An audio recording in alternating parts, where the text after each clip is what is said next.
Good morning. It's May 26, 2023, and today we're going to be heading over to the Longbow dashboard because it's ahead of a long weekend, ahead of a probable debt ceiling deal.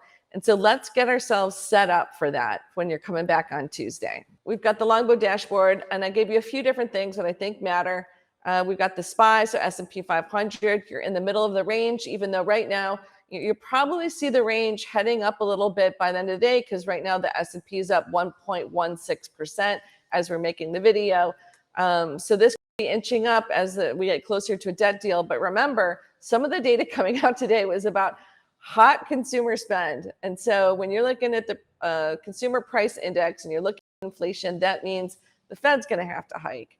Unless there's another, debt ceiling impasse because they thought they had a deal, now they don't have a deal.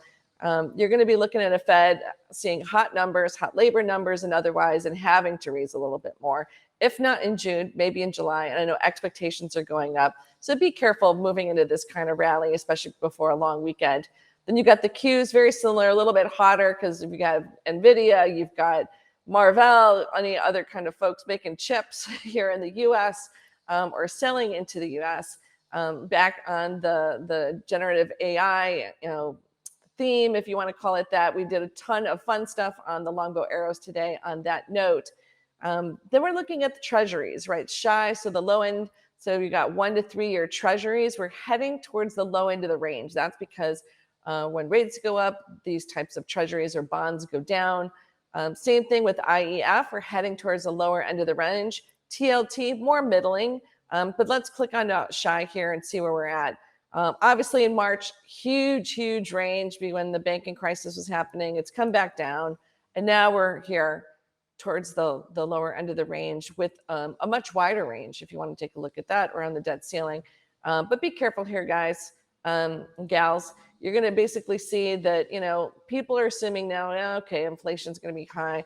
We're going to take this down a little bit in terms of the bonds, rates going up a little bit. So what do you do with that? Maybe you want to lock in some short-term treasuries. Maybe you want to lock in some of these rates that you can get in the short term while you're deciding what's going to happen with growth, what's going to happen with margins, what's happening geopolitically. Lots of stuff to take into consideration. We do talk a bit about margins today in the Longbow arrows. So don't just watch the video, check out Longbow arrows, because a lot of these things come together, and hopefully you'll make better investment decisions when you're putting together the information and then a lens on that. So how do we read into these things? What do we do with them? And then we'll give you some of the quick data here on the Longbow screen, which you can use at home as well. Have a wonderful weekend, and we'll catch you back on Tuesday.